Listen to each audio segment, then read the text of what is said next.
Hey guys, Daniel here. This is another video, and in this video, I'm actually joined by the legendary PJ Holden. For those who don't know, PJ is an artist known for his work, especially in 2000 AD, where he's gotten to work on characters. More recently on Chimpsky, he's also gotten to work on Department K, Johnny Woo, Judge Dredd, Rogue Trooper, Sinister and Dexter. And some of his other works include Stringbags with Garth Ennis. He's also gotten to work with the departments of Monsterology, World of Tanks, James Bond, Happy Valley, Terminator / Robocop, Number Cruncher, and he's done covers on comics such as Savage Dragon.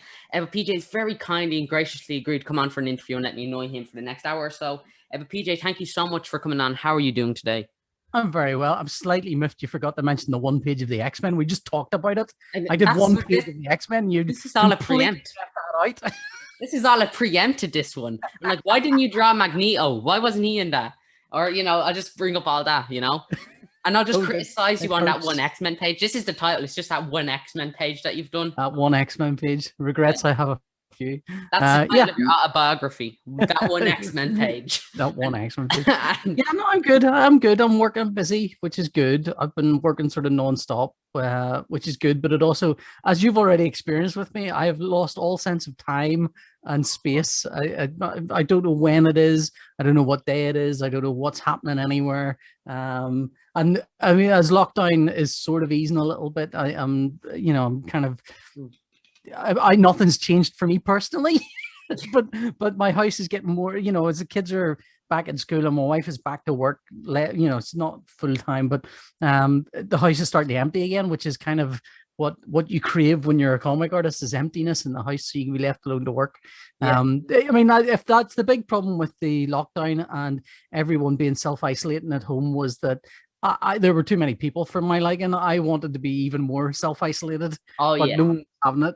So you're not lock yourself in a cave, turn off all the lights, hang upside down. That's kind of what this room that I'm in now is my own little kind of studio cage, and it was ever thus. So yeah. So yeah, I'm doing okay. I imagine you hiss at your family when they come in. Is that how it works as a comic book artist? Yeah, but I mean, they ignore me anyway. I mean, there's no, to my kids, I'm just dad, and to my wife, I'm just, would you do this? Would you take these bin bags down?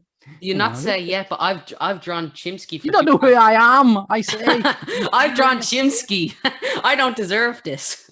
Look, Daniel, my wife came in earlier on. I've been working away at this thing, lots of detail, very it's I don't think I can talk about it yet, but it's lots of detail. I think some of the best stuff I've done. Really? And my wife came in and went, I says, will you see what I've done? And she went, oh, it takes you a long time, doesn't it? Can you not go any faster? I was like, oh, get out. I said, here, have my Cintiq pen. You do it faster.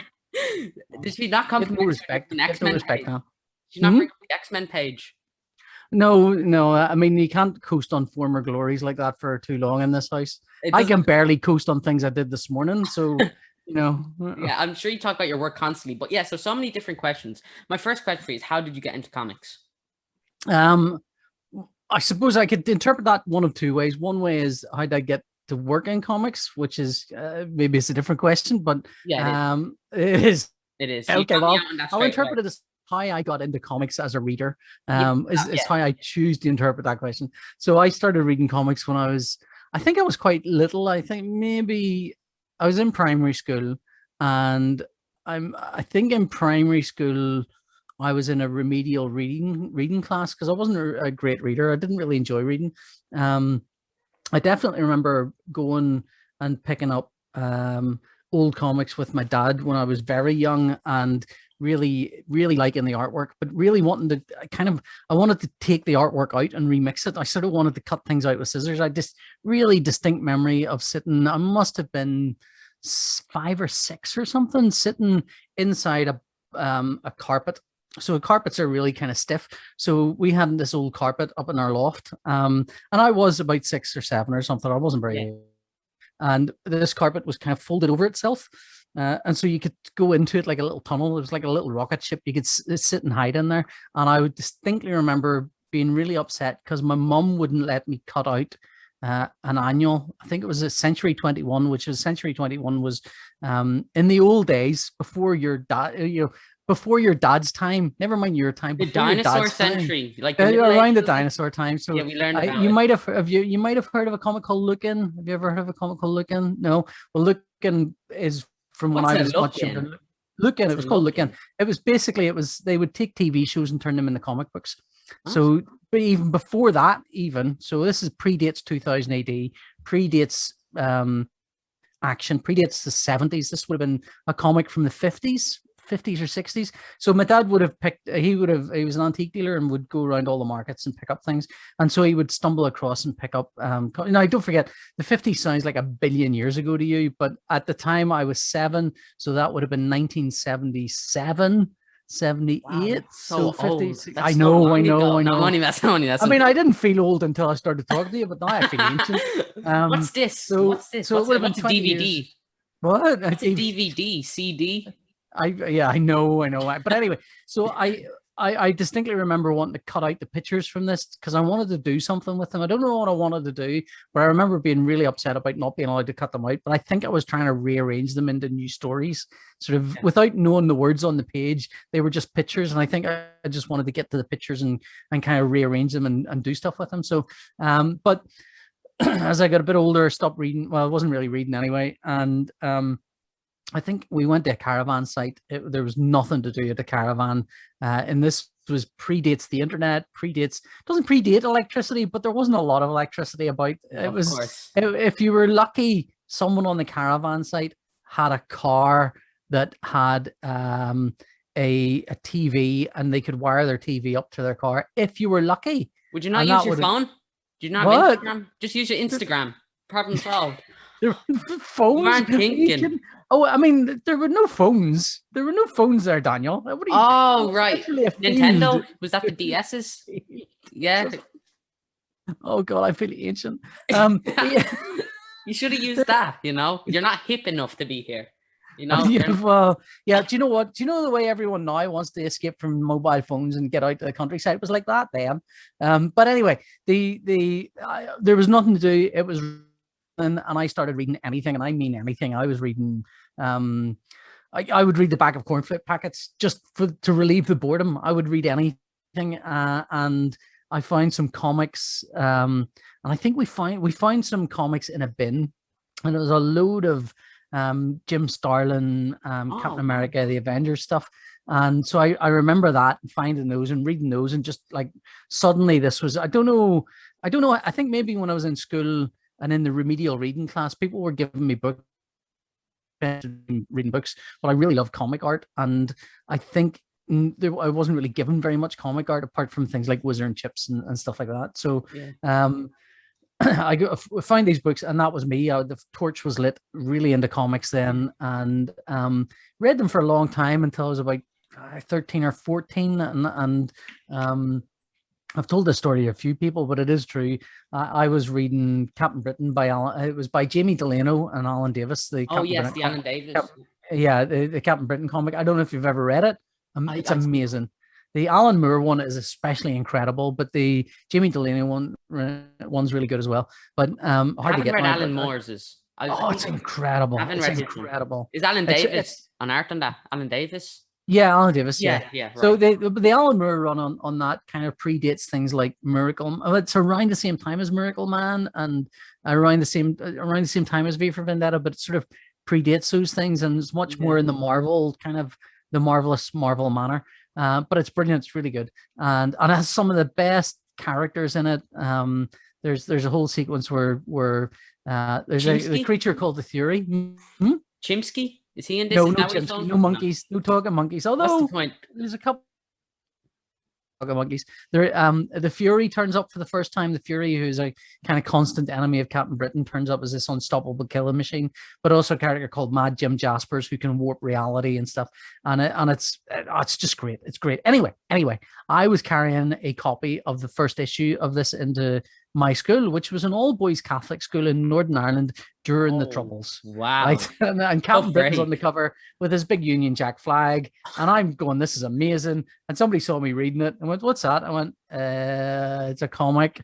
And then after that, it was a bit harder to read comics. I mean, I wouldn't say I was bullied out of it, but I definitely felt the pressure. There was, in fact, I think I applied most of the pressure to myself, and so I sort of stopped reading them. And then for a while, then I kind of only, I still love comic art. That was the thing. I think that's the thing with me in comics is it's. I think people go, I love comics, and I love comic art. That's always been the thing more than comics itself. I mean, they're hard to, you can't really separate one from the other necessarily, because if you want comics, you get comic art. That's just the way it is. But that black and white stuff and things like that. But anyway, during that period, which I think of as my dark ages, I could only really read comics if I surreptitiously hid them in computer magazines. So there was a magazine called Computer and Video Games that used to come out, and I think it went digital at some point, but it used to come out during the 80s, and it had 4 or 5 pages of comics in it, drawn by a guy called Jerry Paris. And Jerry's art is gorgeous, and I've ended up becoming friends with Jerry, and I've got a couple of pieces of Jerry's artwork on my wall, which commissions which I've got off him, and I love them, and they connect me directly to me being 13 or 14. They're like you look at this and you go, oof, oof, and suddenly back in time to being that age. So stuff you love at that age, you'll carry with you forever, or not forever. I mean, I'm not that old, but I am pretty old. So that's kind of how I got into comics, lost the thread of comics, then got back. Oh no, how I got back into comics again actually was, so I was reading Computer and Video Games, and they did a big article in about 1988, 89, I think it was, about comics have grown up. It had an article on Frank Miller's Dark Knight Returns, which had just Watchmen. Come out. Yeah, Watchmen as well, and they'd just come out around that time of the Dark Knight Returns, and it was about the size of like a postage stamp or something. I know it was probably a bit bigger than that, but I was sitting at, it's a panel with. Have you read Dark Knight Returns? Yeah. Yeah, the general who shoots himself because he's been funneling guns to the mutants in Mega City 1, or in Gotham City, and so there's a page which is Batman holding the corpse of the general, which is wrapped in the American flag, and there's a kind of bunch of dialogue with it. I was like, wow, what is this? That is amazing. And then in my head, these things are all almost directly connected, but they're probably not. They're probably sort of separated by several months or even years. But going from that, and I was walking along, I used to work in Belfast City Centre doing computer stuff.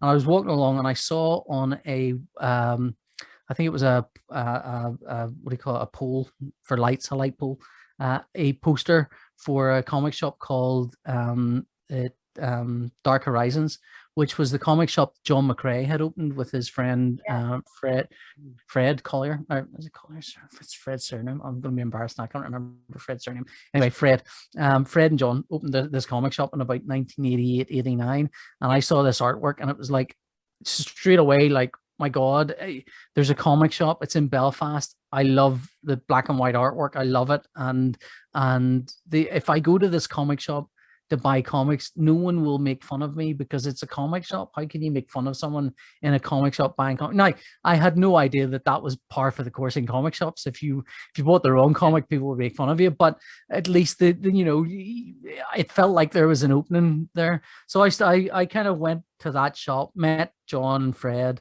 became really good friends with them. Ended up working there for a little while as well, like on a 1 day a week or something. And I started drawing again because I sort of stopped it for a while.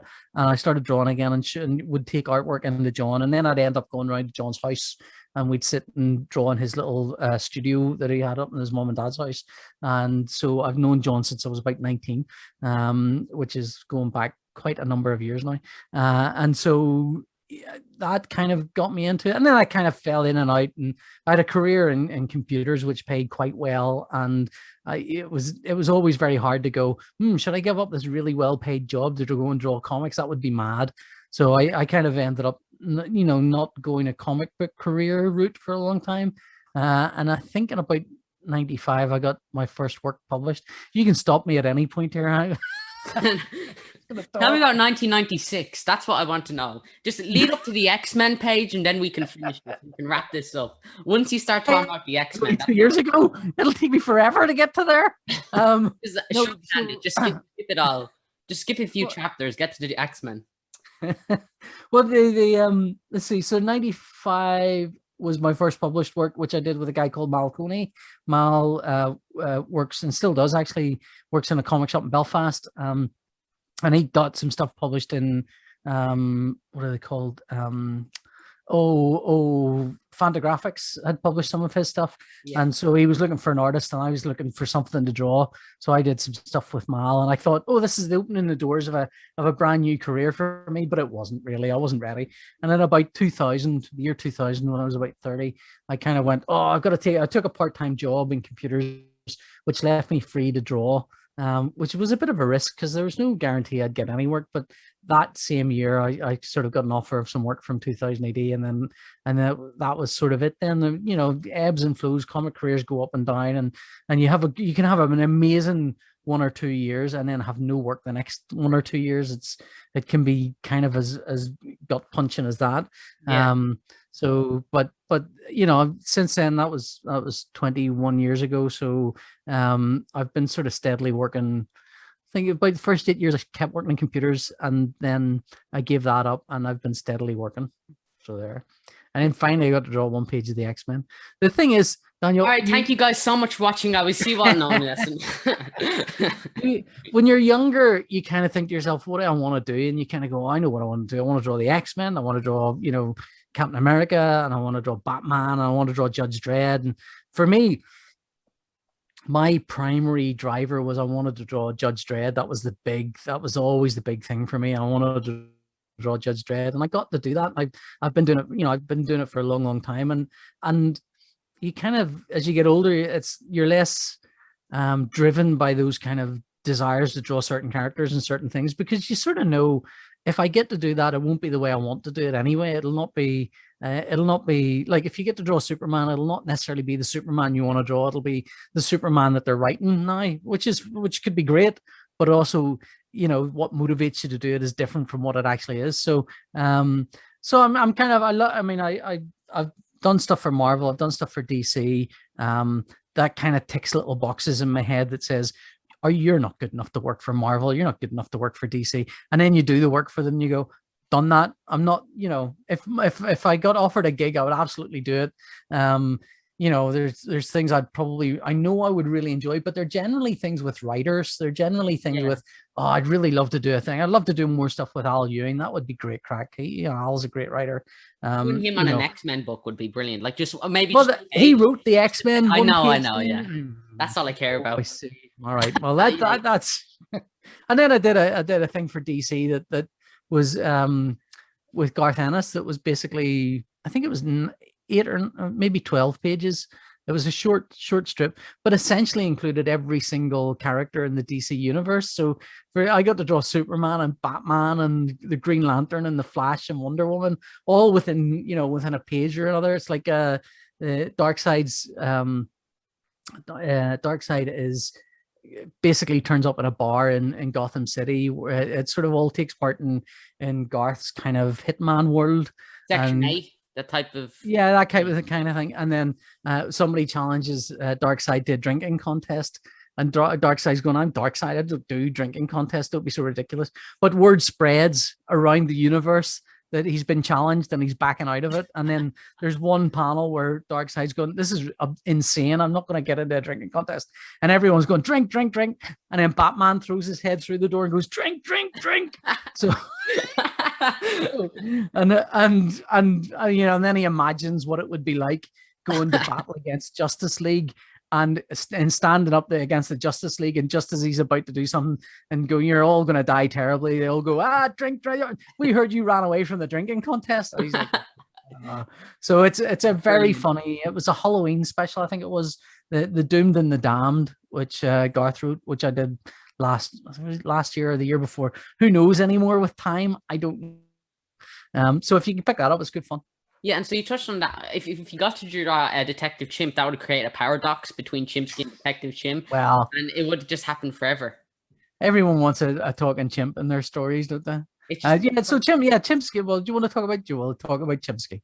Well, now that you bring it up, see, just something brilliant. There is a talking chimp, and there is a talking chimp detective in the DC universe, which would be kind of fun to get your hands on. I think in the I think it's Justice League Dark or something. I think he's in. Yeah, right now Ram V is writing him for Justice League Dark. Oh yeah, I'd love to do something with Ram V. I think it'd be a fun writer to work with. But Chimpsky, yeah, come on, Chimpsky. So on to Chimpsky. So anyway, so I got now Chimpsky is the most intelligent character ever. He's like, it's better than Shakespeare's work. I think that's fair to say, because it's just a talking chimp who's brilliant. And so for all my millions of viewers who don't know who Chimpsky is, tell us who Chimpsky is. Chimpsky is, so if you're not familiar with Judge, you think you first have to ground it in Judge Dredd, and Judge Dredd is a future cop who is judge, jury, and executioner and lives by the letter of the law in a overly populated place called Mega City 1, which takes up a big chunk of the United States. And so Dredd's word is law, and he will crash down on you like a ton of bricks. The thing is, there's been lots of stories. There's fun stories, and Dredd's brilliant for being flexible. So you can have a really kind of funny strip, and then you can have a really kind of deep and meaningful strip, a week later. So Dredd's a great character for that.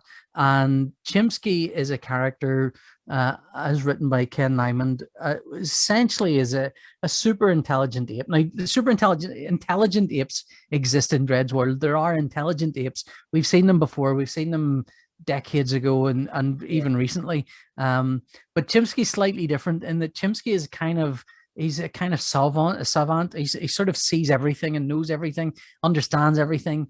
But at the same time, he's also, I think, conscious that he can't change Dredd's world in the way that, everyone, there's the story reality and then there's real reality, right? So in the real reality, you can't change Dredd's world too much. You can't go in and go, do you know what? I've decided I'm going to kill Judge Dredd and make the world completely different. That's just, you can't do that.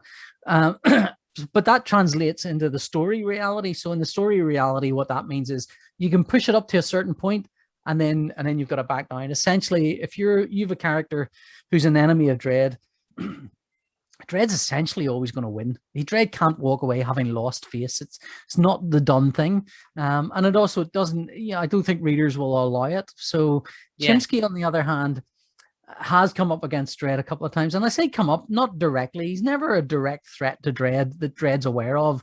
He's always been sort of manipulating situations so that Dredd's kind of not really aware of them. And he's come out better in the exchange.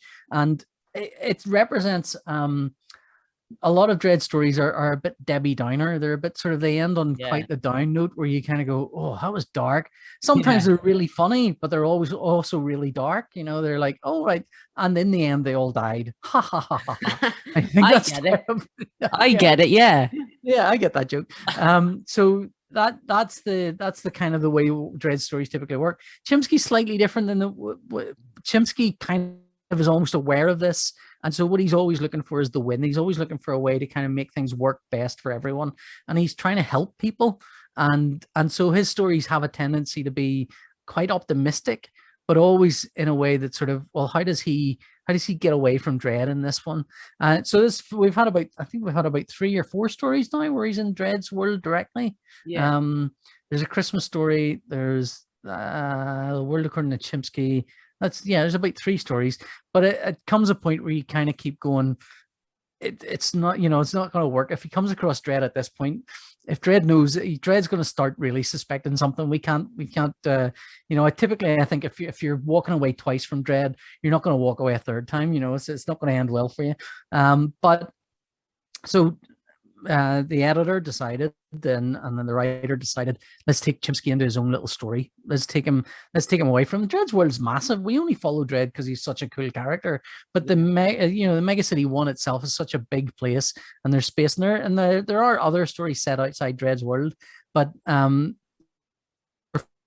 this one. So the first one is the talented Mr. Chimpsky, and he's been sent a parcel which kind of suggests that he should go to the space mansion where the Jeffersons, who were essentially fundamental to the creation of intelligent apes in Mega City 1, and who created them as a slave class and made their fortune from this, and are now living on the high hog on the back of this fortune multiple generations later, and they're being bumped off one by one, and Chimpsky's been sent up to investigate. Ta-da! Brilliant. That's the synopsis of the story. So we're on episode 3 is out this Saturday for readers. So yeah, it's a 7-part story, I think. Wow. So it's a good fun. I mean, I think people are really enjoying it. It's always hard to tell because you can't, you can read reviews and the reviews are all great and readers seem to like it, but it's still a small, tiny smatter. I always think if you're going to pay attention to the bad reviews, right, or rather, if you're going to ignore the bad reviews, and you will always get bad reviews, but if you're going to choose to ignore bad reviews, you've got to choose to ignore good reviews as well. Because you can't, they're all opinions, but having said that, if 3 people in a row call you a donkey, you've got to start looking for a tail and some ears. It's maybe you're a donkey. So yeah. Kind. Okay, so but yeah, no, so let me ask you a very philosophical and deep question. Is it hard for you to draw a monkey? It is not hard. I mean, I am essentially. Have you adjusted straight away? I mean, to be honest, it's been hard for me to draw humans this long. So a monkey is no. I mean, internally, I am a pencil monkey. That is in fact, I actually had a website, pencilmonkey.co.uk, for years and years and years. So who knows if it's still working? Don't go to it. Might be dodgy now. Don't go there. For domain, I can buy it. I don't know who's nicked the registration of it, but no. I mean, I'm not really drawing a monkey. That's the thing. That's the trick to it. Is aren't we never really? Aren't we the reader? Aren't we the reader, the monkey at the end? Aren't the monkeys the friends we made all along? I was just about to say. No, the truth is that what I'm drawing is a kind of cartoony monkey that isn't really a monkey. It's sort of hybrid features of a cartoony face. And there's a great quote. I overuse it. Every single interview I do, I say this, and I think it was either Tex Avery or Chuck Jones said when I think it was Chuck Jones said that when Bugs Bunny gets hit by a hammer, we don't draw what it looks like, we draw what it feels. Yeah. Like. And it's kind of I'm trying to open his face up in such a way that you will look at it and go, I understand the emotion. I mean, monkeys are kind of expressive, but when you actually look at a monkey's face, the eyes are kind of small and beady. And so that's the first thing that I change is like, no, I can't use small eyes. I mean, I have looked up and there's one monkey in one of the episodes, which has got, it's called a proboscis monkey. Essentially this monkey with this massive nose. And it's the weirdest looking thing. And I've drawn it. I think I've drawn it fairly accurate. But that just means people are going to go, what is that? because it will be accurate to what the proboscis monkey looks like, but no one really knows what, people are going to look at it. I mean, even if you know what it looks like and you think you've seen some pictures of it, Google it and look up some new pictures of it, because you will look at it and go, is that a real thing? Is that a real, so, but with Chimpsky, I kind of want the big open eyes. I want you to feel like childlike innocence from him, because although he's super smart, he's also kind of naive enough to think things can work out if I do things right. So, yeah. So it's compared to Dredd, where you can't see his eyes even. All you've got to work with there is a chin. Yeah. So I did read, somebody commented about because I do read the reviews. Like, I know I try not to be swayed by them too much either way, because sometimes you'll read a review and it will be talking about something that you drew 9 months ago. So you can't, even if they say something like, oh, I think this is a bit confusing, and sometimes they're right. Sometimes you drew something and you're looking back on it and you're going, no, they're right, that is a bit confusing. But the moment for fixing it has long since dispatched, it's long since gone. But somebody said about the bifurcated expressions, where Chimpsky's got sort of 2 expressions going on. I was like, that sort of stuff. So I've got quite a. That's the thumbnail there. That's the time. Yeah. When I was at university, one friend of mine used to call me Faceic because I could do stuff like that. It's not an attractive look, I'll grant you, but it is a look. Work of art. I'm gonna make that. I don't know. Now I have so many different images to make the photo. I used to be able to get my whole fist in my mouth, Daniel. I can't do that anymore. Thank you for that lovely insight. If I tried that now, the problem wouldn't be getting it in. The problem would be getting my mouth back into the shape that's small enough again, because it would be just like that for the whole thing. Anyway. And now we can see why you draw Chimpsky. Yeah. So you got into a few Chimpsky covers. I believe you got into one where he's on top of a cell tower, and then you did a mock-up, but I don't think it got accepted for The Dark Knight Returns. I mean, I don't really do that many covers. Like my entire career, I think I've drawn 6 covers for 2000 AD, which over 21 years is nothing. It's a real drop in the ocean. And I know other artists, and part of it's because I think I should just pitch covers. I should just go have a cover. What about a cover? Cover. But I'm not that sort of. I'd like to do it, but also at the same time, I like drawing comics, and there's never time to do it. But when I get to do a Chimpsky or something, I've gone, can I do a cover for this? Is that okay? And I think the first Chimpsky cover I did was Chimpsky facing Dredd. Upside down with Dredd. Yeah, upside down facing Dredd. It was a very simple cover, and to be honest, I think it might have come from Matt, the editor, and I think we were both thinking it. I think it was one of those things where we both kind of thought, because what we were thinking of is the classic Spider-Man kissing Mary Jane thing. Mary Jane, and thinking that would be a nice little, because you've got Dredd's face and Chimpsky's face. Not Chimpsky kissing Dredd though. Not Chimpsky just kissing Dredd. No, I don't think Chimpsky would. That was your first draft, was it? No. That wouldn't go very far. So I did that, and that cover went down well, I think. And it was a nice cover. I think I was quite happy with how it turned out. And then I did another one, and I pitched. So my pitches always include at least 1 or 2 homages to different things. I don't know why. I always think, oh, I know it'd be really funny if this was like this thing. We take the seriousness of this film and then put the absurdity of Judge Dredd's world onto it, and that would be funny. And that would be, it would be a nice cover, and it'd be funny. And I don't need to think about stuff like composition and things like that, because it's someone's already composed it, and we know it works because they've used it. But none of that's in my head. I'm just going, this would be funny to do. So I pitched, I think, a Dark Knight Returns idea, which I thought was really funny, because it would have been Chimpsky kind of with the bolt of lightning. Yeah, and like that. Yeah, it's similar body shape, but it's Chimpsky because it's got that kind of long arms of the chimp and the hat and the muzzle and stuff. And you'd know by looking at the silhouette it's Chimpsky. And Matt had basically, I think Matt was okay with it, but he'd kind of gone, there's something else happening, which has got almost exactly the same idea in it, where they're doing a home. I think it was in one of the Buster comics that 2000 AD did, one of the kids comic specials. So they have a kind of superhero spoofy character. Banana Man? I can't remember. It's like a rooster guy or something. I can't remember. But they used him as in that. Now that's fine. So it wasn't a cover. I think it was a panel or something. But so that was kind of batted away very quickly. But I think both of us thought it was a good idea. It just was batted away because it had been done. And I think as well the a homage to Frank Miller's Dark Knight Return covers. There are truckloads of them. You could print books of just made up of those homages, so it's an overdone idea, but it always works. There's one for the boys, wasn't there? That were like of Billy Butcher kicking off Batman, and you probably. I don't remember it, but you're meant to know everything about comic books. Come on. No, that's what you get paid for. I don't even know everything about the comic books I've done. I assume that's what being a comic artist is. No, we read surprisingly few comics, Daniel. So that's the thing. So then the other cover was that Vertigo cover, and so you've never heard of Vertigo, I'm sure. The film. I have. Oh, you have Alfred Hitchcock. Andy Diggle, and he had the losers from that. So that's basically. Oh, okay. Well, I pitched a bunch of covers for that. The idea was that was supposed to happen in the 3rd episode. So this is a spoiler for the 3rd episode. In the 3rd episode, there's an airlock that gets opened, and Chimpsky is about to be sucked out of that airlock into space.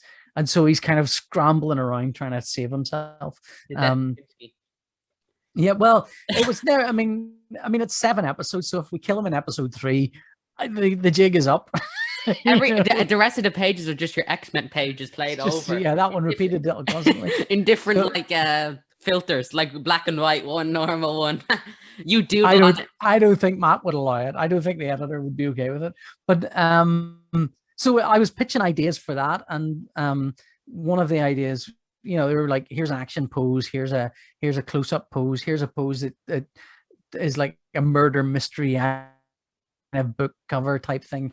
And then one of them was like, well, instead of literally have him spinning out of the space lock, let's do Vertigo, which has got someone like so the designer of Vertigo, whose name I've now forgotten, the designer of the Vertigo posters. It's one of those guys, I think, whose art style is so distinct that you can use it as a shortcut for describing how something's about to be done. And I've forgotten his flipping name. So yeah, I know. I'm an idiot. He did. I mean, the thing is, he did a lot of Alfred Hitchcock movies, and he did a lot of other film movies and logos. Saul Bass, right? Is this the Vertigo comic book publishing company? No, the film Vertigo. Oh, right. No, yeah. Oh my God, I thought you were talking about the comic book publishing company. No. I'm talking about the film Vertigo, Alfred Hitchcock movie, but you'll have never seen it or heard of it, right? Nah. But Saul Bass does this incredible graphic style and for posters, classic film posters. They weren't classics when they were made; they were just films. But now they're classics. But his poster work and his design work is it's like if I were to say to you, this is like this is like a Adam Hughes like artist, you would know what I meant. You would know what or if I said to you he's a bit like Cam Kennedy, you'd understand the kind of the things I'm describing. A bit like PJ Holden, so there's a monkey. I don't know if I've seen anyone a bit like me. It's a bit like PJ Holden, so there's an X-Men page in it, or what? Right, that's a moratorium on the X-Men now. Watch me bring it back. So anyway, I said a Saul Bass like Vertigo cover, and I think it would look like this. And he went, yeah, okay, that's a good idea. I think it's because the other Chimpsky covers had been heavily painted, heavily rendered, whereas this one, and the one with Chimpsky on the tower went down well enough that the readers on the message board voted as their cover of the year, which was very, very flattering, very nice. But I don't like repeat. I mean, I'm too easily tempted to repeat myself because I think that people like that. So the next thing I do better be like that. And so I kind of will easily repeat things. Whereas I think because the Saul Bass graphic style meant I couldn't do the same tricks at all. I'd have to be a whole bag of new tricks. And so Matt went, go with that. And then the thing is that graphic art style is very simple if you get it right. Where it takes time is refining and refining and refining and refining. And I don't really refine. Covers don't get refined like that. They get drawn and then they're done. And in comics, that's what happens. So it took me 25 minutes to do that cover. Brilliant. And I'm like emailing it to the editor going, this took me 25 minutes. And I feel really guilty about it. But, sometimes a cover will take days. Sometimes a cover will take 25 minutes. But the thing is, it's such a graphic shape that you couldn't, if you spent 2 days on it, you couldn't, what would you do?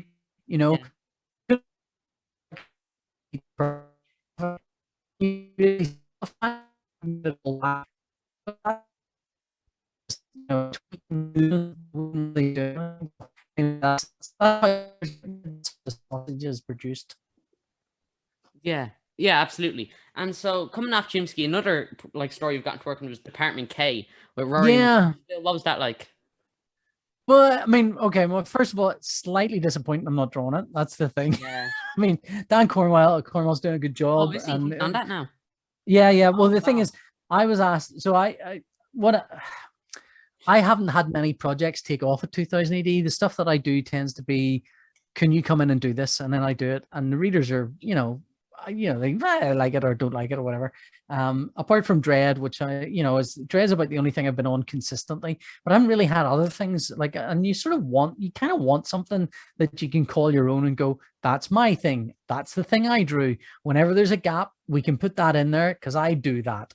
And so I've been talking to Rory McConville about doing stuff together, and we'd done this one Dredd strip that had a kind of tech judge in it called Judge Kirby, and he'd said to me, if we maybe pepper design up, maybe at some point we'll come back to her in Dredd's world and we'll see.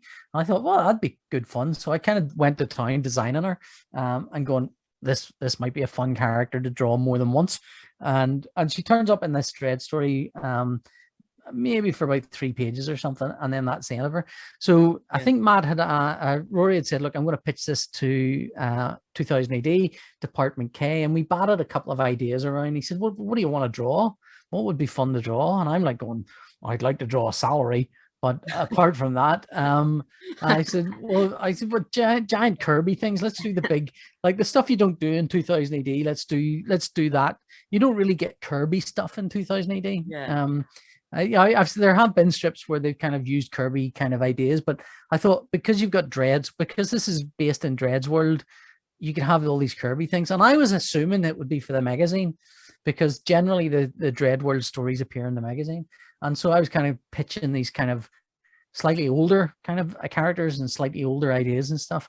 And Rory had kind of got in touch with Matt. Matt had kind of hit back and said, look, I like it, but what about bringing it into the Regine 2080, so the kids comic? And I've loved the idea of the Regine since it first started, and I wanted to do kind of younger reader, not younger readers, that sounds terrible, but more open, more friendly stuff that could be read by kids, my kids. And I thought I would love to do this. So we designed the characters with that in mind. So slightly cartoonier, slightly more open, slightly absurd. The robot in it, Esteban, has a lab coat on. Because my thinking, well, like Judge Dredd's world doesn't make a lick of sense. Like if you start trying to pull any threads of it, it'll all fall apart. Like why is a robot from a tech department wearing a lab coat at all? And my counter to that is, why is he wearing a helmet? I mean, none of it makes a lick of sense. Why has he got elbow pads? Makes no sense. Why has he got, none of it makes sense. So, but I thought it would be fun, a good way to distinguish him from other robots that you see in Mega City 1, because they're all the robots are very similar looking, and Tech Division is different. And I wanted, like when I designed Kirby, I thought, well, I wanted to get away from the look of, generally in tech judges in Dredd's world, look like a judge, but with some nubbins on their helmet, and they have the word tech written somewhere on their body. And there's not an awful lot to differentiate that from a judge. But the great beauty of Dredd's world is you can sort of make most of it up anyway. It doesn't, it doesn't matter. You can change shapes of things. There's no big problem there. So I designed Kirby with a lab coat essentially. And then when it came time to kind of design all of these characters in one go, it was like, well, it makes sense if they're all wearing lab coats because they're all in the same department. So it makes sense. It gives them a cohesive look if they all have these same outfits. And then you're kind of then looking for silhouettes, so different heights of the characters. I bopped the microphone there, sorry. Different heights of the characters, different shapes of the characters, and so they're all kind of, the only one who doesn't wear a lab coat is Blackberry, who is kind of an alien adjunct from another dimension, I think, who is part of the team but not part of the team. So it's kind of fun to design them all. And then we did one Regine Prog and then another one, and then I was asked about doing more, and I was like, oh, this is great, this would be brilliant, I'd love to do more. But then I kind of realized essentially I'm doing a massive war book, which I can't really talk about, and it's 160 pages, and it is big and intense, and I wouldn't have, because I've been asked to do Chimpsky as well. So Chimpsky and Department K and this big war thing. And it was like, something's got to give here. I can't. But it's really, I mean, it's like deciding which of these children will I give up for adoption. It's kind of a tough call. I get to keep one of them and the other one has to go somewhere else. And because Chimpsky came in first because it was the first one I'd done, but I'd poured more time designing those characters into Department K, and I think there were things that I would have loved to have done with them. And maybe, I mean, I think one of the things with 2000 AD is if they have one artist doing something, they'll generally stick with them for their series. But the moment you change artist on that, the precedent is now you can have a different artist on there. It doesn't have to be the same artist. So if Dan is not free one time and I am free and Rory wants to do another one with me, that might be a good way of going. That'd be fun to do. So I mean, it is bonkers though that like the current 2000 AD has 2 stories co-created by me in it. well, I say stories. I don't have much to do with the stories. I have essentially just the drawing of them. And Chimpsky is, as you have so rightly pointed out, just a chimp. So it's not like there was an awful lot of well, he is fun. I mean, there wasn't an awful lot of design work went into Chimpsky. It was like, can you draw a chimp? Yes, I can. This is the chimp I can hired. Draw. Yeah, it's like, do you need the chimp designed any other way? Because this is all you're getting. This is all the only chimp I can do. Is this? I mean, the problem is not drawing Chimpsky. The problem is now you've got Chimpsky, and here's 20 other chimps. How do you make them look different from I can give him each other? I can give him a hat, I suppose, maybe socks. He has that. Well, that's the thing in the strip. So they're all on. They're in this space mansion floating in space, and the what do you call it? Chimpsky is there as a servant, as are dozens of other chimps, and they're all wearing the same clothes. So now you've got all these chimps that look the same. And part of the joke is that the people, the Jeffersons who own this space mansion, who made their money off the back of chimp labor, they can't tell one chimp apart from another anyway. So that you're dealing with, I want these people not to know which chimp is which, but at the same time, I want the reader to know which chimp is which. So that. So yeah, another question I want to ask you is, all right, this question I asked all my 2000 AD interviews. If you could see two 2000 AD characters fight, who would it be and why? I've had so many brilliant answers, so you need to think of them fight. I mean, all the good ones have already fought, haven't they? So it's you're left with who would you like to see fight? I don't know. Remember I asked the first time John Wagner and Alan Moore. Oh my God, just like, you know. What's it? But Alan Moore would give off these great monologues halfway through, wouldn't he? Be like, never compromise. John Wagner's a big man. I mean, I'd imagine, but yeah, he's a big sturdy man. Could go either way. I think Alan Moore would cast a couple of spells from a distance, but I don't think he'd stand up to him close up. They're both so intimidating just looking at them that maybe they just stare at each other and wait for the other one to break. Yeah, I mean, they're not strictly speaking characters, but you know, I'm bending the rules a bit. Mike Carroll's rule of how he defines comic book, and I love it. He said which ones he could take in a fight. So, okay, well, and that's brilliant. That's what you need. Is that which ones he could take in a fight are the ones that are? What is that? So, what's the criteria for? I think just he didn't. The ones he likes. No, he said, yeah, I guess something like that. I can't even remember now. But all I remember is him saying which ones he could fight. No one was name dropped explicitly. He didn't say I could take this dude in a fight. He said, I've met Michael is He is lovely. He couldn't take a single one of us in a fight. Nah, not a Michael one. Could definitely. He would lose to every single comic creator there is. He could throw some punches, though. He's a smart guy. He'd find a way around it. Brain beats brawn. Oh yeah. Oh no. Don't get me wrong. He'd psychologically break you down before you even got into the ring. But I don't think. I think if it came to, I think if you put some earplugs in and went to him without listening to a word he said, I think you'd take him. He's a tactician at his core. But so actually, just let me take a little minute to plug this shirt. I got this from our mutual friend Paul Trimble. Of course. This is actually the Enniskillen Comic Fest shirt. So everyone make sure to go check out Paul Trimble on Facebook, Enniskillen Comic Fest and OMAC Comic Fest. That's actually where me and you met for the second time. The first was at a Big Bang comic signing, and the second one was at the OMAC Comic Fest. Yeah, OMAC, yeah. But yeah, no, so coming off 2000 AD, you also got to do quite a few war comics. One of the best writers of all time, Garth Dennis. So it was nice to get to work with him on Stringbags. It's always like I've done with Garth. I did a strip called Happy Valley, which I think was the first thing I did with Garth, which is about 10 years ago now. It's like Garth and I are both from the same part of the world. We're both about the same. In fact, actually, I think our birthdays are about 8 days apart or something. We're very close birthday wise. No way. I'm 20th of December. I think he's January, just around, early January, I think. I'll send it to every dress. I'll send a birthday card to every dress in Northern Ireland, and two of them will have to go to you and Garth. That's the way. But no, Garth's not here anymore. Garth's in New York. You got away from me then. Yeah, you got away. But so we have a very similar sort of upbringing. Growing up in Northern Ireland around the same sort of time, seeing the same sort of comics and so on. So but we've never really worked together until about 9 or 10 years ago when he asked me to, I can't even remember how the first email went, but he asked if I wanted to do a war thing. And I think he's done a bunch of war comics with a bunch of different publishers and was sort of working. And I kind of did Happy Valley. It was great. I mean, Garth is Garth scripts are very specific. You don't veer from them if you value your life. But they're also short in that they are. I mean, what he's describing is exactly what he wants, and there's no wiggle room in terms of there's no vagueness in it, so you know what's expected of you.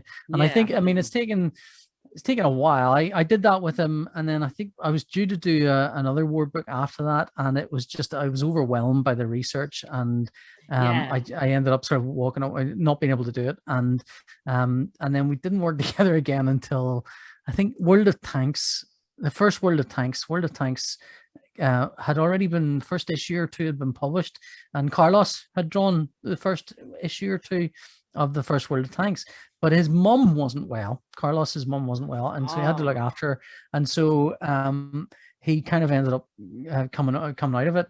And Garth was looking around for an artist, I think, and he contacted me.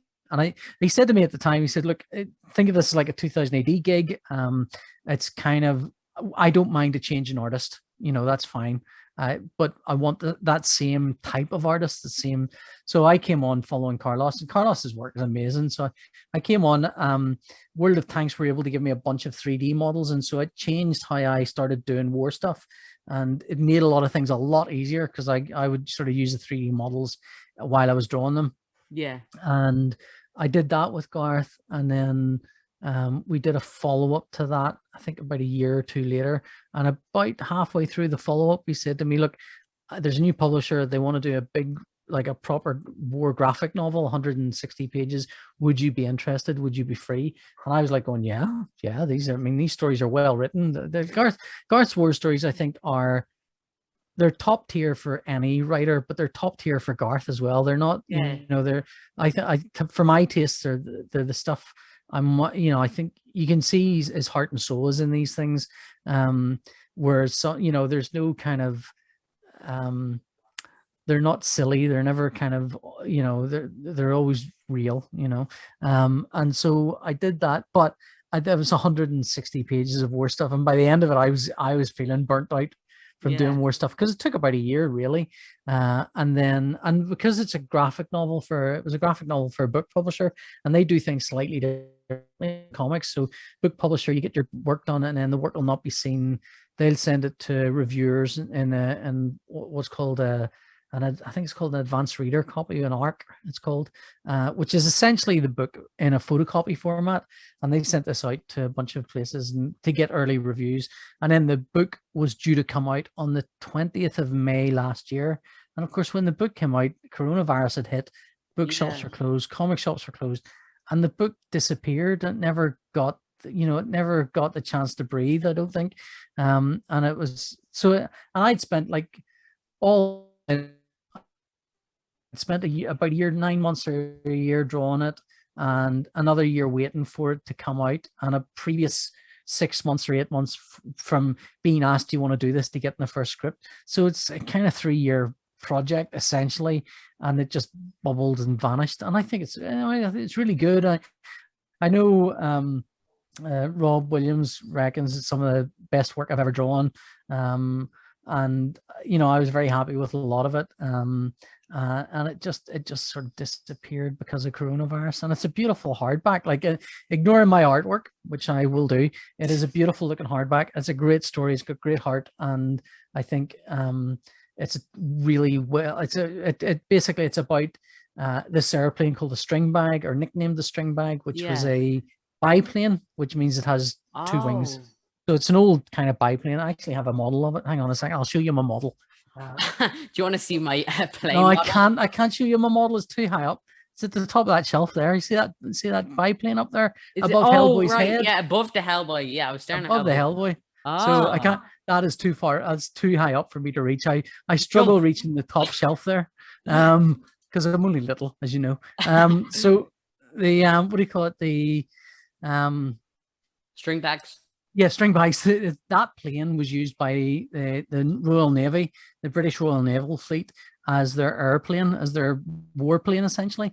At a time when the Germans were flying Messerschmitts, that were sort of the normal kind of 2-wing, single wing, whatever. These normal propeller-driven things that you would, Spitfires and Messerschmitts and all these things were flying around doing 300 to 400 miles per hour in the air, and these things were doing 260 or something crazy. Wow. You know, they were about half the speed of them, and they were involved. There's 3 major conflicts that they're famous for being involved in. The first of them is called the Battle of Toronto, where the British Navy weren't sure if aircraft carriers were going to be any use. They genuinely didn't know. Right, this was a brand new frontier for war. Was, can you fly off a boat? Can you fly a boat off a plane and attack somewhere and come back and land? And will that be successful? And they went to battle in Toronto, and where the Italian fleet was stationed in this bay, and there was no way to fly to it, so you couldn't have flown from the UK to there to drop bombs on them. You couldn't have done it. It was just too far, and you couldn't get a boat to it, because if you tried, the bay that they were in was sort of, you'd have to go past Italy, and by that stage you'd have been taken out by the Italian fleet. You'd been long spotted and taken out. So the theory was you'd bring the boats closer, but not so close they'd be spotted. You'd take the planes off, and the planes could attack, and they wouldn't expect it.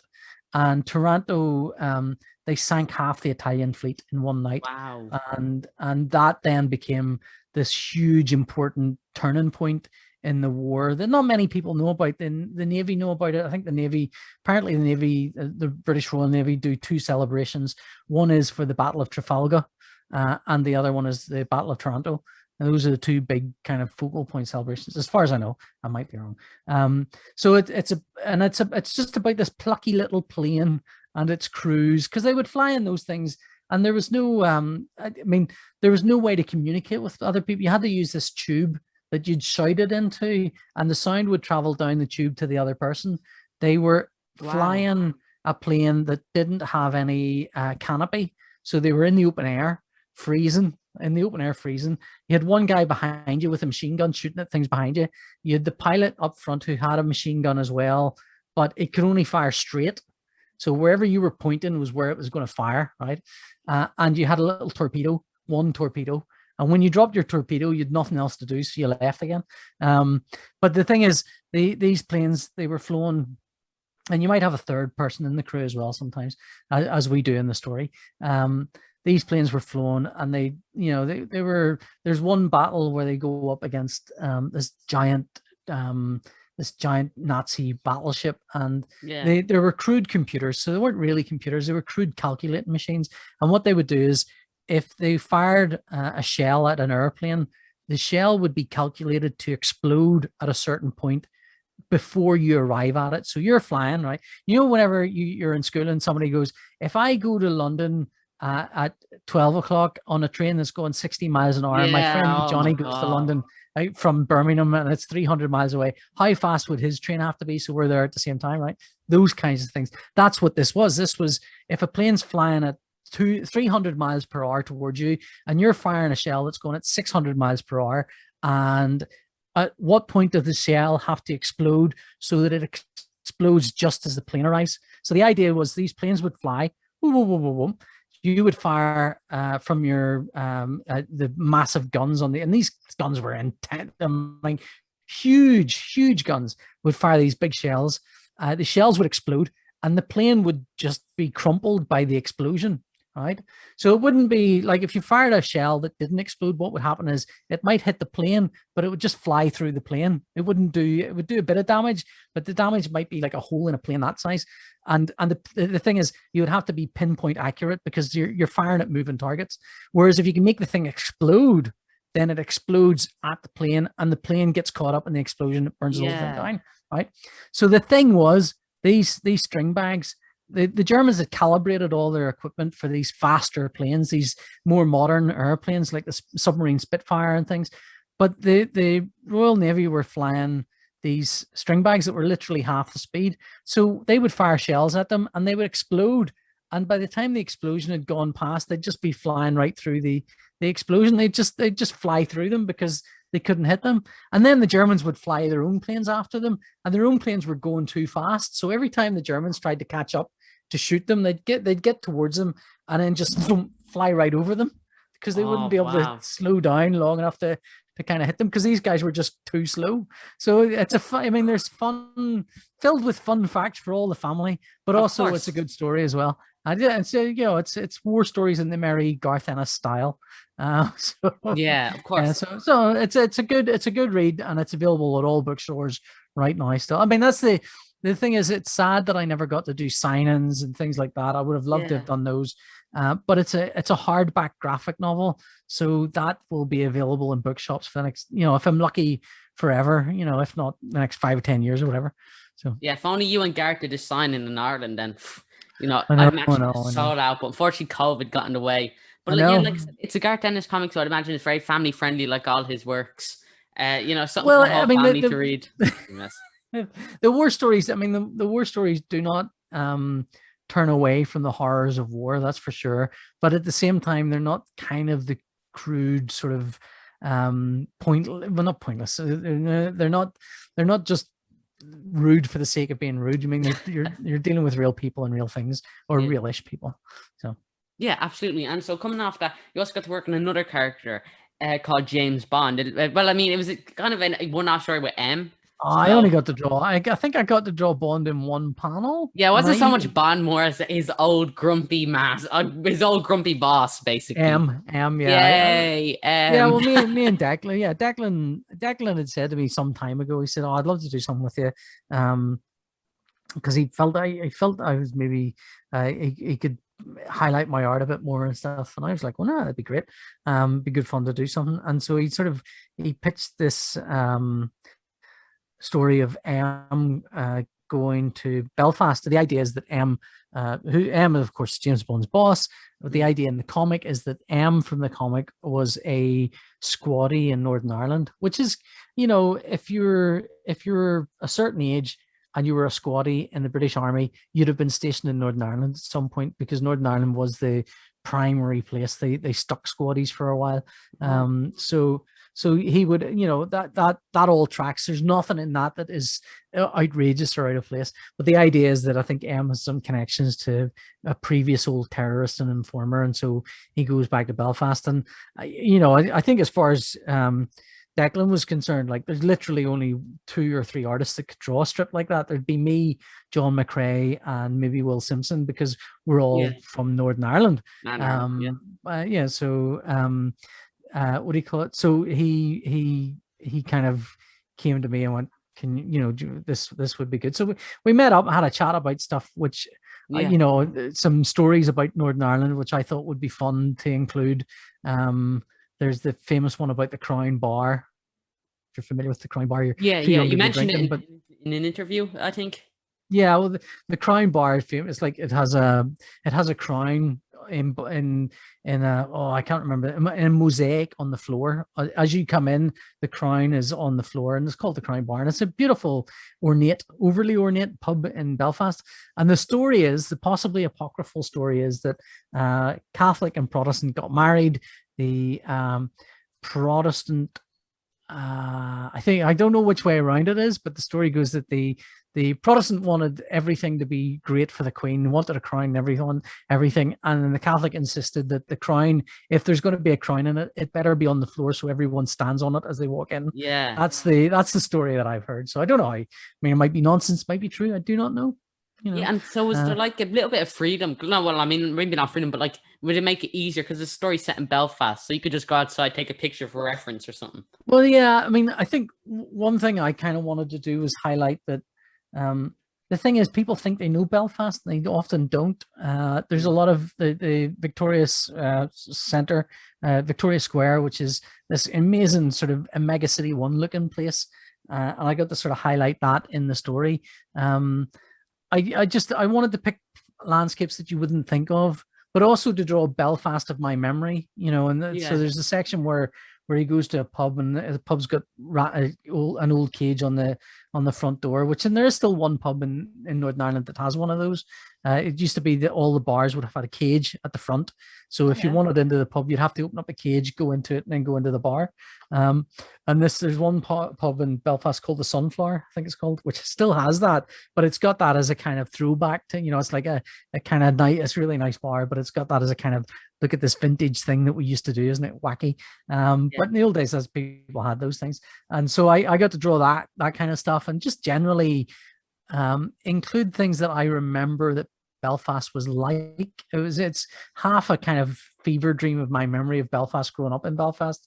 I mean, I never was, I was so far away from the troubles that it's unbelievable. But I definitely remember being 12. There's a photo of me at 12 years old with, I was with my best mate who's not in the photo. He took the photo because you didn't have selfies in those days. You only had cameras. What? And he said to me, Holdy, because that's what he called me, pick up a stone and pretend you're in a riot, and I'll take a photo of you like you're in a riot. We were in the middle of a nice middle-class street in Northern Ireland. So there's a photo of me holding a stone like this, making a face like I'm throwing a stone in a riot, because riots were on TV. And we knew, riots were in Northern Ireland. Riots were happening in Belfast. They were on TV.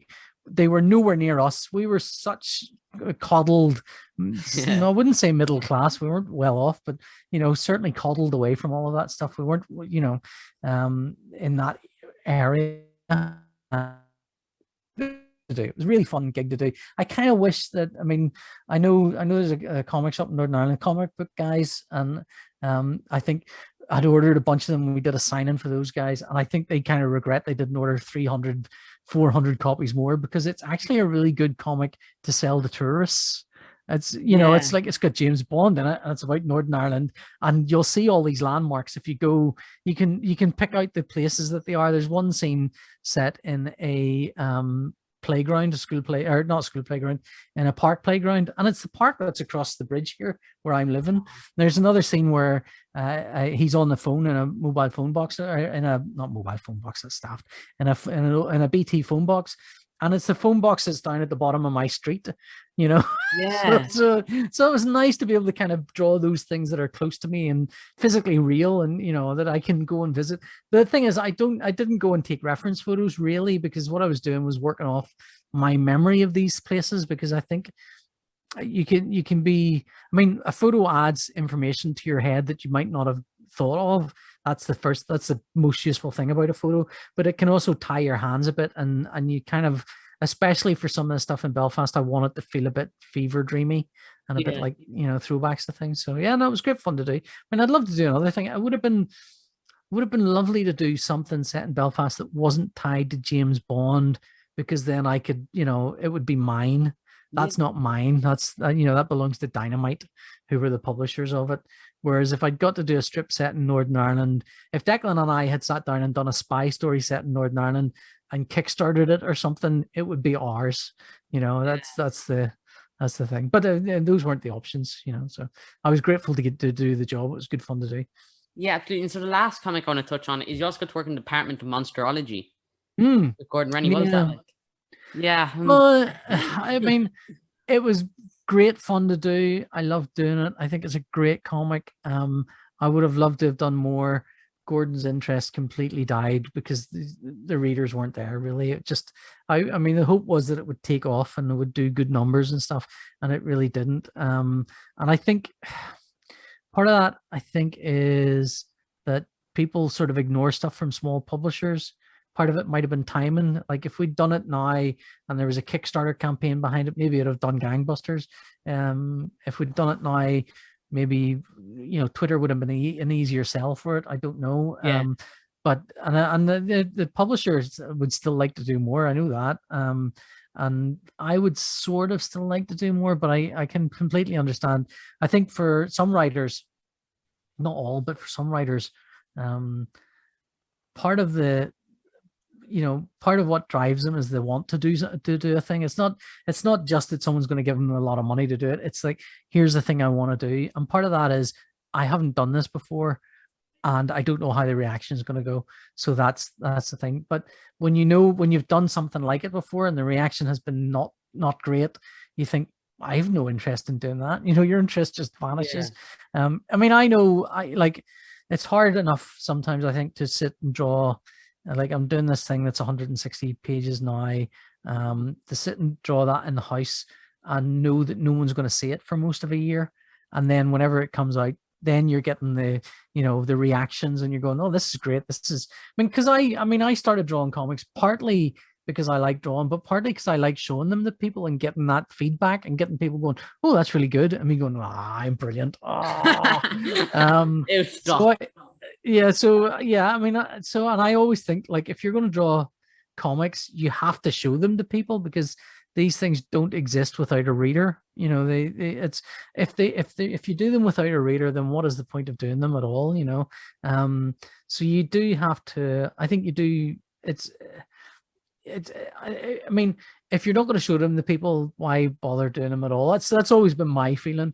But if you know the readers aren't going to be there, you're kind of left with, well, why bother doing it then? You know, that's the other thing. So yeah, I mean, I think there was going to be good mileage in doing more stuff with him because we hadn't even got to space yet, and there was all sorts of things we could have done there. But you know, I say it's, and I mean, I don't actually. It's unfair to say it's all Gordon. I mean, I'm similar as well. It would be okay if we are going to do this. How are we going to attract readers to it? How are we going to? What are we going to do differently that would make people pick it up? Because you know, I don't think people are just sort of picking up. I think if you went to Boom, maybe Boom would get their marketing behind it and stuff. It would be Boom or IDW, or you know, some of the sort of mid-tier publishers. That might be a different proposition, but I think as it was, it just didn't find its audience. Daniel, Yeah. that makes me sad. Are you doing the Judge Dredd grimace? No, I have about 3 different Judge Dredd faces. Do you want to see them? Yes, I do. Yeah. All right. So this is Angular Dredd. Oh, brilliant! Yeah, there you go. Right. Oh, you can. You have to cut off your face there just so you have the little Angular Dredd, and then this is semicircle Dredd. No. Oh yeah, there it is. Now I have to give the definition. I remember we took a picture at Big Bang Comics, and I look at the picture and it's me smiling, and you're doing your dread face there. I was like, oh man, I should have done a dread face. And what's your final dread face? That's it. Is that That's one? it. There's only 2. I think I missed that story. So yeah, No. The final one is more of a kind of, it's a profile. Do you use your own pictures for reference? No? I don't need to. I kind of you end up over time having enough familiarity with your own face that it's enough to kind of pull the face. Yeah. You don't need to see it. Although I do have a mirror facing me just in case there's that's usually for hands, though that mirror is usually if I'm trying to draw hands, it's like, oh, that's a bit hard. But like for the face and stuff, it's usually you know, I'll feel what my face is doing. I'll know. Which is why, you know, I don't need to see the thing to know that I'm doing the semicircle. You have it nailed there.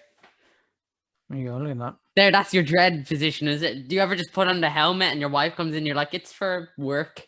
No, I never. I don't have a helmet. I'd love one, but they were so expensive. I think I got one off China and it came and it was all smushed sideways. And oh my god, it was like it was put out in the sun for about a week by the time I got it. It was no. It like what it wasn't too bad. I think you could kind of straighten out, but they're like we got some good ones from them that they were kind of actually, you know, solid. But then of course that one came out all botched and it was like all slanted forward. So I suppose you get what you pay for. You really do. But yeah, so my last 3 questions. Have you noticed improvement as an artist? Like, do you look back at some of your earlier work and think, oh, I shouldn't have done that, or I could have done that? I don't know. I definitely, every single page I look back, I think, oh, oh God. And that sometimes is pages I've done 10 years ago. Sometimes it's what I've drawn in the morning. It's like, I mean, if I draw a thing and I'm in the middle of it going, oh, this is not good, that's when I need to go to bed because it's late and I've just got, you know, I was doing a page where I was drawing it and redrawing it and thinking, why is this so hard? And I'm thinking, it's like nearly 1 o'clock. Just go to bed. Just go to bed, Paul. Go to bed. It'll be easier tomorrow, I promise you. And I went through a long time where it was like, I don't know if I'm getting any better. I think I've hit a plateau and I'm not even sure if these pages are good. I just know they're functional and they're doing the job, and that, you know, I need the money to pay for my bills, and so I'd better get these finished within time. And that went on for a long time because, and then I'm sure I'll hit that again. And what's happening though, I think, is that it's hard to feel a spark when you're not seeing a constant improvement. and what you're seeing is a kind of plateau. But that's how we work. You know, our brains kind of plateau at a certain point, and then something else will click, and then you'll take a major leap, and then you'll be. So when I look at stuff that I did, like I know, say when we're talking about Stringbags, I know Rob Williams has said this is some of the best stuff of your career, and I kind of look at it now. I think, oh, I'm not sure about this. I wish I'd done that slightly differently. Like some good bits in it, some bad bits in it. But the thing is, the stuff I'm doing at the moment, I've been really happy with, which is not a good sign. Sometimes that just means that they're not good. You just can't tell anymore. If Garth Dennis and Rob Williams like Stringbags, like your art, then it could be worse. Well, I mean the stuff the stuff I've been doing at the moment, I sent some to Garth, and he was like, "Well, this is the best stuff you've ever drawn." So, wow, Garth said that. So wow, that's high praise. Yeah, but yeah, I mean, but he's wrong. No, I mean, he's right. It's the best stuff I've ever drawn. It's not the best stuff that's ever been drawn. Yeah, it's like you've got to take all these things and you've got to you've got to manage your ego at all times, because if you start thinking you're amazing, you'll start doing stuff and going, "This is amazing. I hope you all enjoy it. These tiny dregs that I've done for you." So you're kind of constantly trying to keep yourself in check and going, "This could be better." And sometimes a page is a page. So you do a page, and sometimes like it's not that it's bad. It's just that there's nothing. It's not a page that you're trying to seek a reaction to. It's not a page where you're trying to. They're like filler pages. They're the pages you need to do to get to the big, oh my god, look at that moment. So you do these pages and you think, okay, well, that's okay. I mean, it's well drawn, there's nothing wrong with it, but it's it's not one of those pages you open up and go, wow, but it's not supposed to be. So who doesn't look at a PJ Holden page of artwork and say, wow, and then all the hair gets blown off your head and the eyebrows, and it's just... Well, my wife for one, but that's... I mean, it's probably just become numb to so much of the art you're showing. Oh yeah, she's numb to the quality of it all. It's also... It's just... I think built up an immunity with her. Yeah, that's what it is. Introduced it one by one. She's got a vaccine for my artwork. The thing is, I think I hope I'm on a constant road of improvement. I don't know. It's hard to tell. I know that I've been working steadily for a long time. I think I always tell anyone, look, if you draw 200 or 300 pages a year, you would hope you're going to get a little better. I mean, even if you're not trying to get any better, after 200 or 300 pages, you'll be, page 300, you'll be slightly better than page 1, and then you do that continuously for 20 years. You sort of hope there's it might be a really slow, gradual increase, but you sort of hope there's an increase there. I have been very happy with the stuff I've done lately. It's been all digital, which might be part of it. I did some stuff a while ago that I was very happy with, and then I got sent a printed copy, and you could tell the early digital stuff from the later digital stuff where it was like, oh, why is that? That looks like I've zoomed that up. I've got the wrong pen size and that doesn't look good. And then you see almost an identical scene later on. And I was like, that's like 10 times better. What has happened here? And it's kind of, the truth is I've got used to the tools, and I've sort of, I've kind of learned how to best manage my artwork on the computer. So it's not that my drawing's better or worse. It's that I know how to use those tools better. And so that's improved the artwork, just by the way it is. So lately I think I've been I've done stuff which I've thought, this is really good, and it's been more consistently good than normal. I can be quite terribly inconsistent. I can do a really good page and then a really terrible page. There's still paintings I've done from 10 years ago where I look at it and go, I don't even know how I did that. That's a really good painting. And you're left going, oh God, that means I can't do that anymore. And I was, oh no, I haven't got better. I've just got worse. That's what every artist now does. And so another thing I want to talk to you about is one of your one-page comics is actually going to be turned into a short film soon. Yeah, I mean, so I did. I like sometimes doing short strips, one-page strips. A few years ago, I decided I want to do some writing. And the biggest problem I faced, Daniel, if I want to write something, is that I am lucky enough to work with the best writers in the world. I mean, it's no exaggeration to say that the writers I'm working with are the top tier, they're never less than the best, and it's that makes it really difficult to sit and go, I could write something for myself, because suddenly you're like, and compete with these guys? Are you kidding me? And then you kind of think, well, I've got this idea for a story and it's like 80 pages. And then your brain goes, yeah, okay, well, who's going to draw it? Smart arse, who's going to draw 80 pages of your comic? Well, I'll draw it myself. And then you think, yeah, who's going to pay you for it? And then you think, oh yeah, no one's going to pay me for it, so I can't afford to hire me as an artist. So Yeah. so if I wrote something, I'd have to hire someone else to draw it and pay them a pittance and go, look, I can't afford to work at this rate, but you might be able to. Pay so them I in kind of sketches. well, maybe. So I kind of, so what I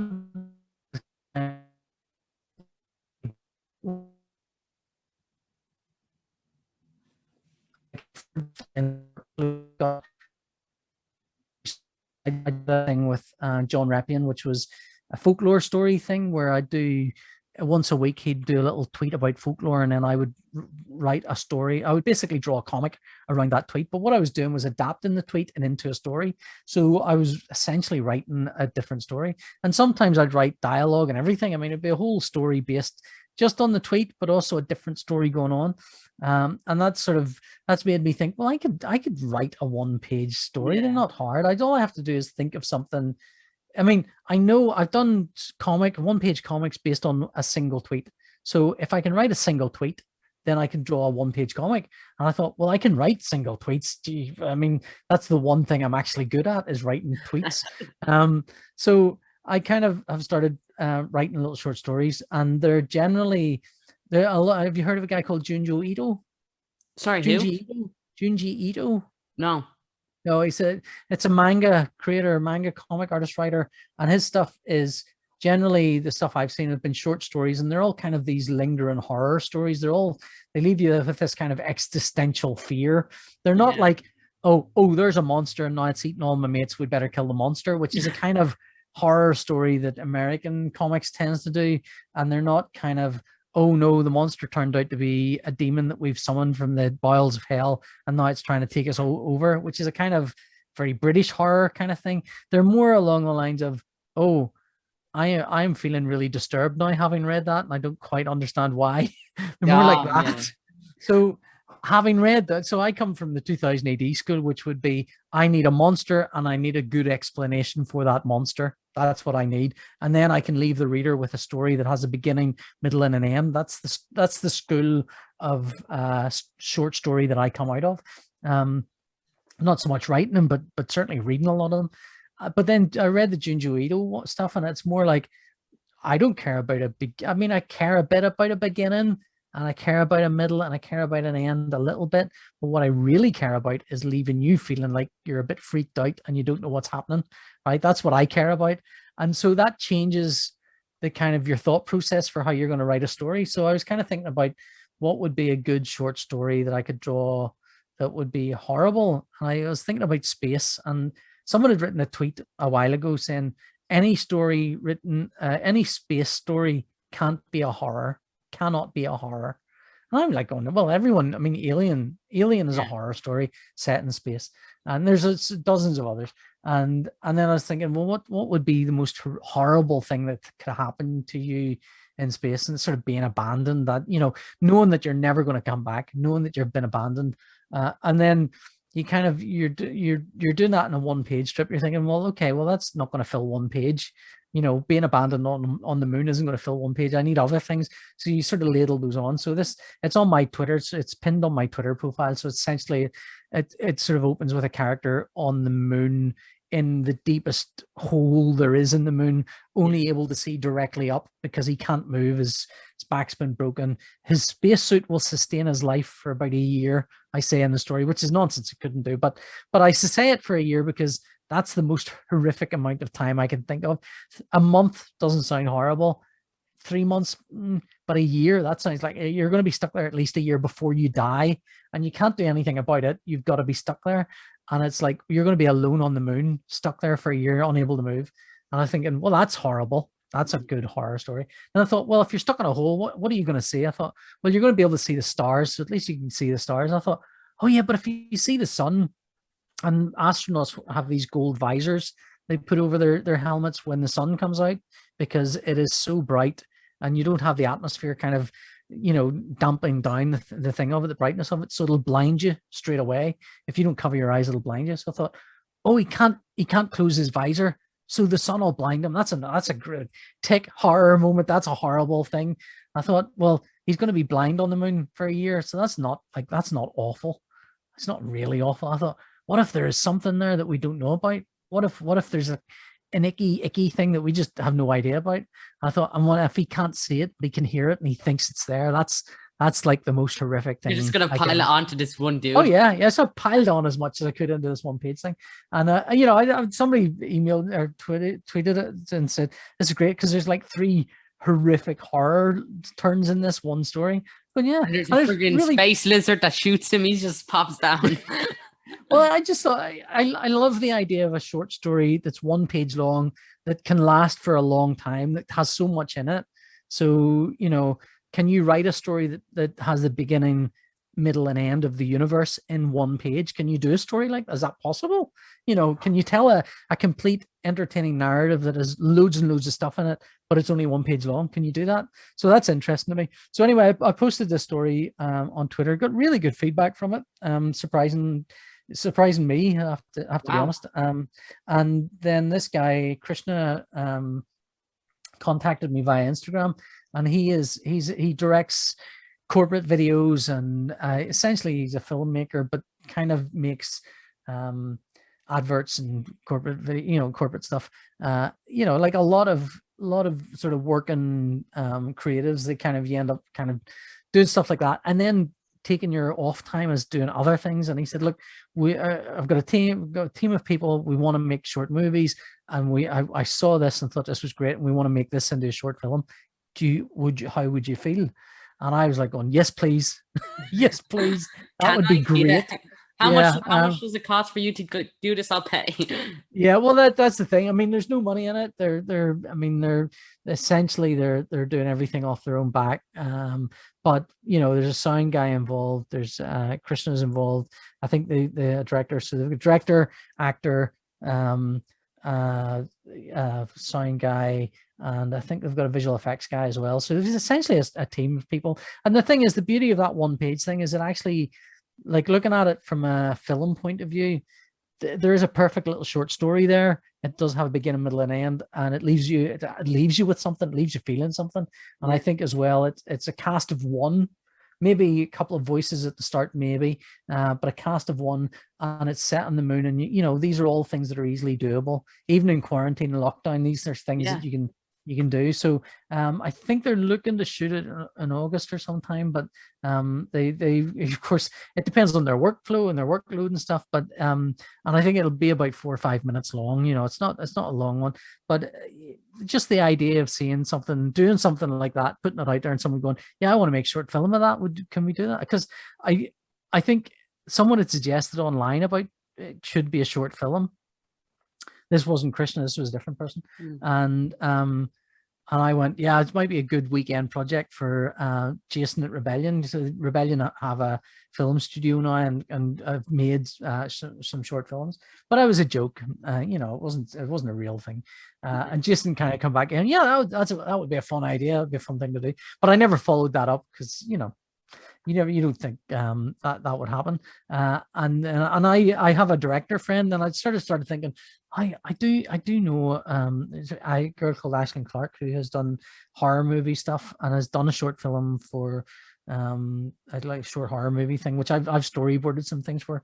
And I was thinking I could email her and ask her, would she be interested? And I thought, no, I mean, that seemed arrogant to email someone saying, I've just done a story. Do you want to make a film? Do you want to spend 3 months of your life or whatever it is making a film for no money? Do you want to do that? Oh, I didn't mention I'm PJ Holden.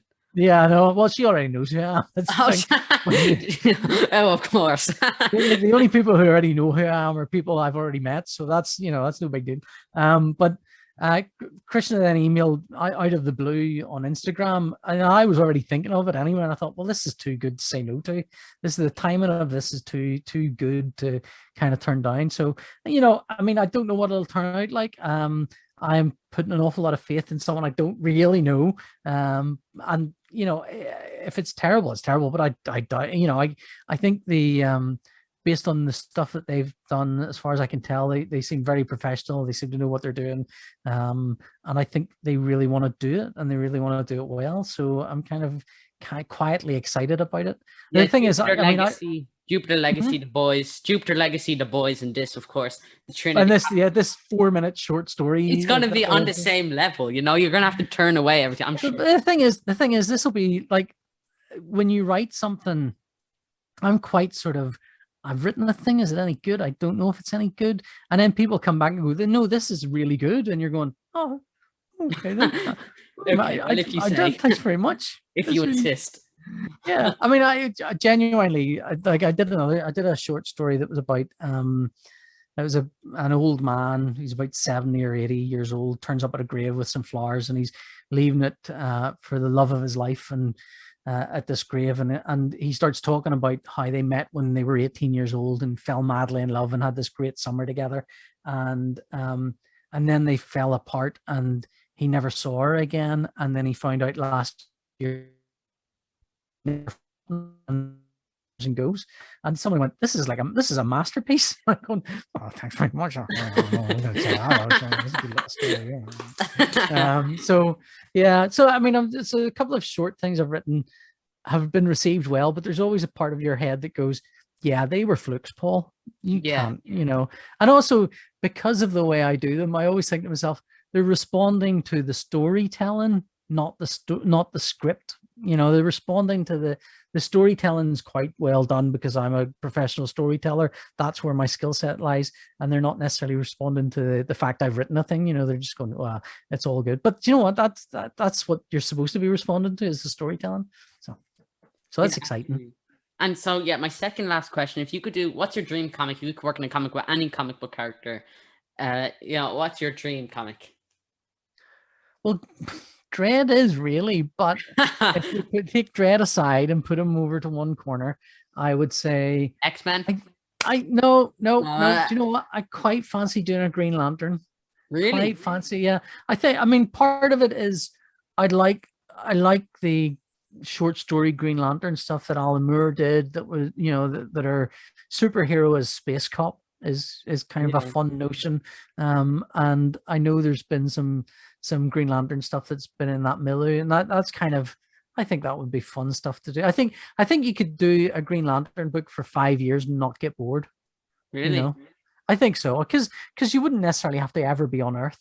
You know, I think maybe, I don't know about Batman. You know, I think I'd probably love to do it. I got to draw him once. I got to draw one Batman. Drink. Peak Batman. He'll never get better than that. That was his pinnacle. I know it'd be very hard to, but I don't think I've ever really thought these are the characters I really want to do. Dredd has been always my big one. I'm kind of interested now in, if it was a Marvel or DC stuff, it would have to be what's got big monsters and big, you know, guns and things in it that's silly and fun that I could do that would be enjoyable. And if you're talking about, here's a contract for 5 years. What do you want to do for 5 years? Give me something I can do that can be silly 1 minute and then serious the next. That's what I want. And I think the Green Lantern's probably one of those things that can do that. You know, maybe some of the spacier, what do you call it, Guardians of the Galaxy kind of stuff would probably be in my wheelhouse as well. You know, but on the other hand, I kind of think as well, I'd like to work with Al Ewing and Ram V and Rob Williams and, you know, and I've got Alan Moore and you know, Garth Ennis, and I've been lucky enough to work with a chunk of those people. So it's like, you know, I'd like to work with them again, you know, so I have a good life. It's not a, you know, it's not a bad career that I've got.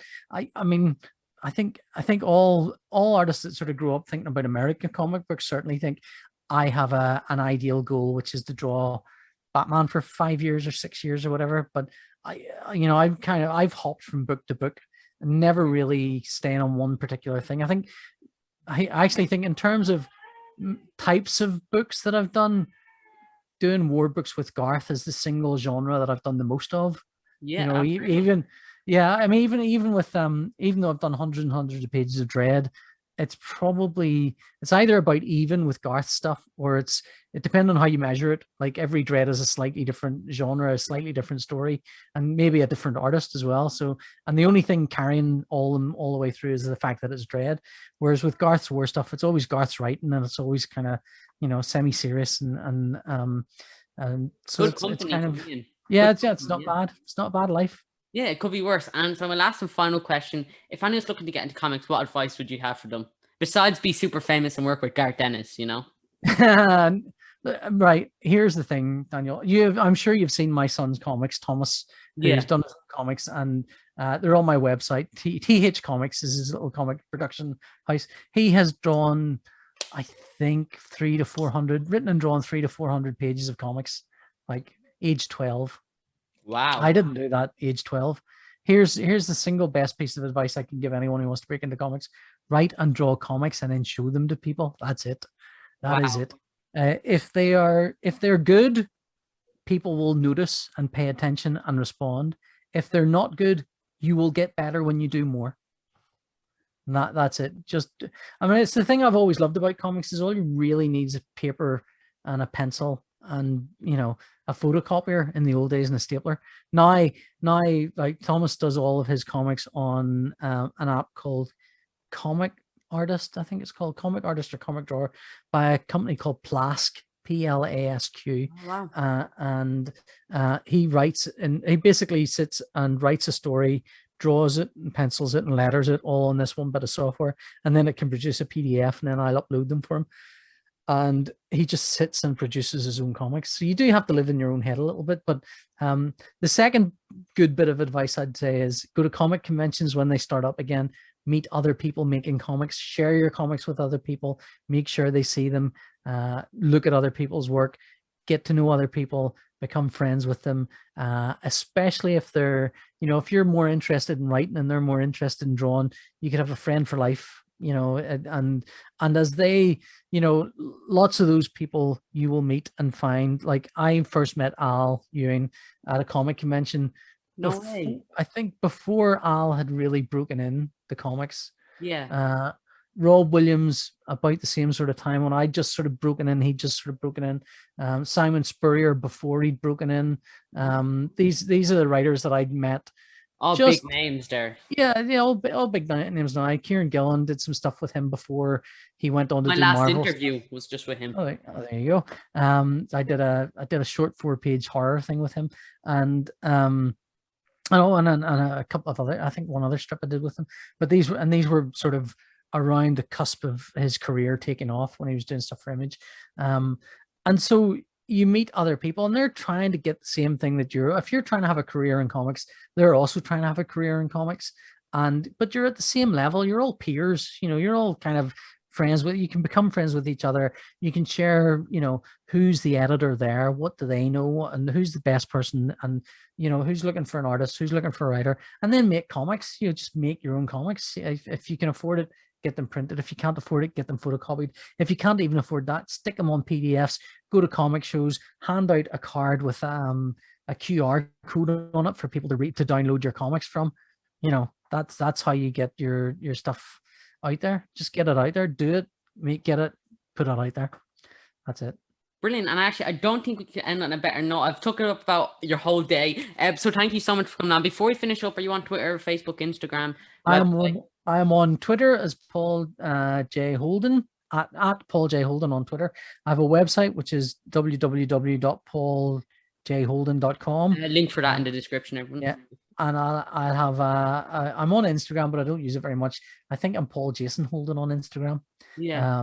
But I don't use it. You'll find me I'm all over Twitter like a bad rash. And my website has my son's comics on it. His comics are written, so they're written by him when he was about 11 or 12, and he's 13 now. He's 13 the other day. Happy birthday, Thomas. And he has a whole slew of things that are actually good for all ages. They're particularly good for 11, 12-year-olds because he was 11 or 12 when he wrote them. And they're actually quite good. They're quite funny. A lot of them, they're not, I'm not saying that just as a dad. I'm saying that as someone who's, proud of his son, but also they are genuinely funny. There's some real proper laugh out loud moments in quite a lot of his comic books. He's got a really good sense of timing in comics. Really, it's an incredible intuitive sense of storytelling. He knows when to give you a cliffhanger. He knows how to kind of turn the page to surprise, and that's all seems to be intuitive, because I certainly haven't helped him in any way at all. Yeah. If anything, I'm a hindrance. But yeah, no, absolutely. Make sure to go check that out. Go follow Paul. Do you have any new stories? Well, you can talk about. Your new prog comes out next. Chimpsky's out at the moment in 2000 AD this week. Next week, it's 7 issues thing, and I will, whenever I know what I can say about this new thing that I'm doing, I'll talk about it. But generally, if you follow me on Twitter, you'll find out. Gareth Dennis has a sniper outside, seeing if you'll spoil anything or. No, I have nothing to spoil. Matt Smith as well. I assume all the writers you've ever worked with are just lined up outside. They'll have people. They can afford people to just take me out. They don't get the blood in their hands. They hire people to do it for them, of course. But yeah, thank you guys so much for watching. I'll see you on next video. Paul, thank you so much for letting me know you. I'll talk to you a little bit off camera. But thank you all so much for watching. I'll see you on next video. Stay safe. Go check out Paul's work. Go check out his son's work. But thank you guys so much for watching. I'll see you on next video. Everything is linked down in the description if you'd like to go check it out. But I'll see you on next video. Bye.